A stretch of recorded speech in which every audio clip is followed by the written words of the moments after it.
kiss for you.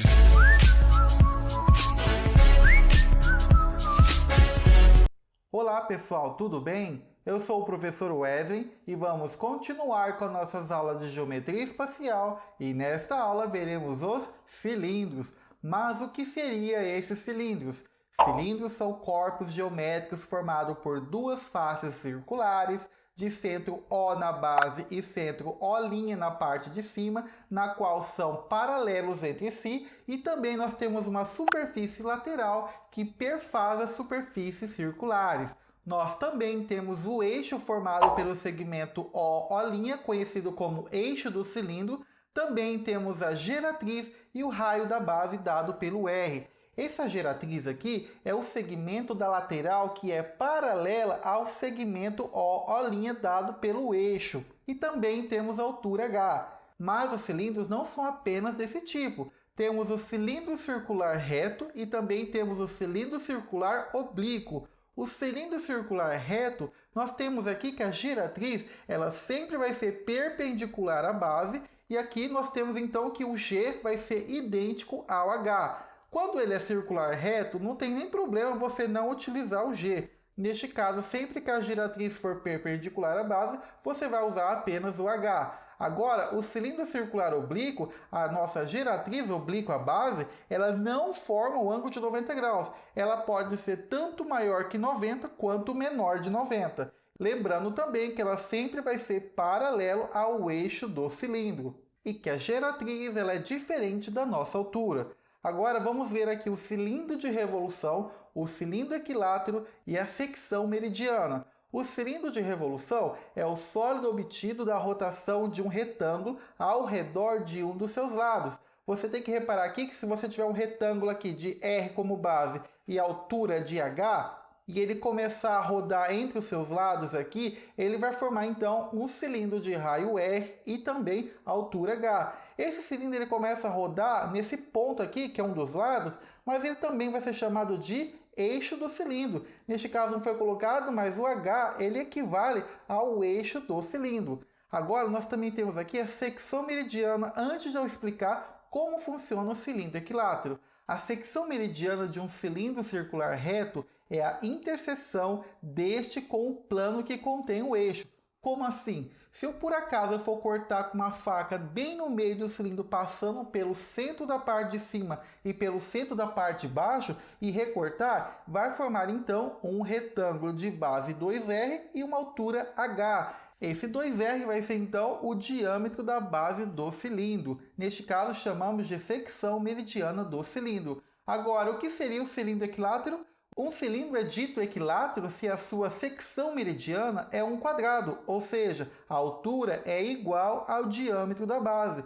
Se por acaso você cortar aqui um cilindro passando sempre pelo centro da base de cima com a base de baixo, vai formar um quadrado quando o H for igual ao diâmetro. Ou seja, a parte de baixo aqui vai medir 2R e a parte de cima vai medir então o H. Aqui, no caso, vai ser uma secção meridiana do cilindro, na qual vai ser um quadrado. Agora vejamos a planificação do cilindro. Outra parte muito importante para você identificar como vai funcionar a área. Se por acaso você cortasse uma lata aqui e esticasse ela ao ponto da qual fica totalmente planificada, nós temos que vai formar um retângulo e duas bases circulares. Neste caso, você tem que reparar que nossa altura aqui desse retângulo vai continuar sendo H, só que a base vai ser 2πr. E por que chamamos de 2πr? Lembre-se que o comprimento de uma circunferência é sempre dado por 2πr, ou seja, 2 multiplicado pelo valor de π, que é sempre fixo, igual a 3,14 e assim por diante, multiplicado pelo raio da base circular.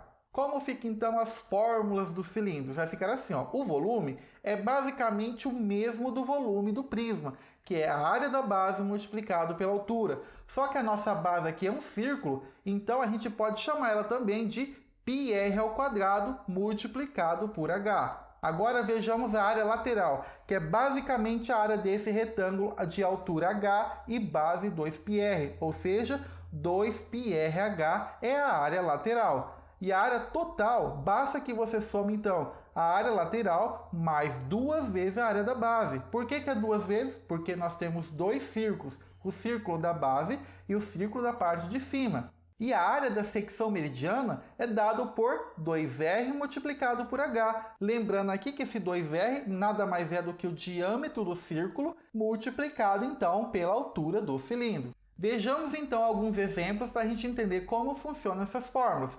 Exemplo 1. Um reservatório em formato cilíndrico possui 6 metros de altura e raio da base igual a 2 metros. Determine o volume e a capacidade desse reservatório em litros. Considere π igual a 3,14. Primeiramente, qual é o volume? O volume é dado por πr² multiplicado pelo h, onde nós temos que o π vale 3,14, o raio é dado por 2 metros elevado ao quadrado aqui e multiplicado por 6, já que a nossa altura vale 6. Elevando o 2 ao quadrado, que dá 4, e multiplicando todo mundo, teremos então o resultado final, 75,36 metros cúbicos. É a solução do problema? Não. Por que não é a solução do problema? Porque neste caso está pedindo a capacidade do reservatório em litros. Neste caso, você tem que lembrar uma informação muito importante. A informação que 1 metro cúbico sempre vai caber 1.000 litros de água. E neste caso, quando a gente trocar 1.000 litros de água pelo metro cúbico, basta que a gente multiplique a capacidade. Então, 75,36 multiplicado por 1.000 litros. E o resultado final vai ser 75.360 litros. Tranquilo, né? Vamos agora para o exemplo 2. Uma comunidade consome 30.000 litros de água por dia. Para isso, conta com um reservatório de forma cilíndrica, cujo raio de 10 metros e altura 10 metros. Por quanto tempo, aproximadamente, o reservatório poderá abastecer essa comunidade? Bom, vejamos o seguinte. A gente vai continuar utilizando o volume como solução. Novamente, πr² multiplicado por h é o nosso volume. Substituindo então por 3,14 o π, substituindo o r que é 10 e a altura que também é 10, e elevando ao quadrado teremos 3,14 multiplicado por 100 multiplicado por 10. Multiplicou todo mundo, teremos então o volume é igual a 3.140 metros cúbicos. Da mesma informação do exercício anterior, temos que 1 metro cúbico equivale a 1.000 litros de água. E agora a gente vai multiplicar tudo isso aqui para poder identificar a capacidade. Ou seja, 3.140 multiplicado por 1.000 litros. Daí teremos então 3.140.000 litros de capacidade. Mas o exercício quer saber por quanto tempo essa comunidade vai conseguir ser abastecida.